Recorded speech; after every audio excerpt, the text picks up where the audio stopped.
In the count of 3, they will start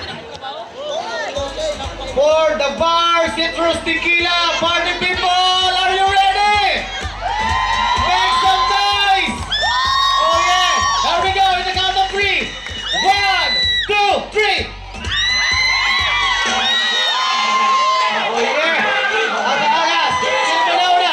Okay, we will have a winner! Okay, the guy in the shirt. Ano pangalan natin, sir? Don Rich. Okay, Don Rich. Actually, Kalbayog, lahat ng contestant na nasa harap, lahat sila panalo. Pinakita lang namin na ang The Bar Citrus Tequila ay kaya inumin ng straight, hindi kaya ng iba. Kahit walang halo, pwede. So lahat sila mananalo ng tikisang buti ng The Bar. Okay, thank you. Okay, thank you very much.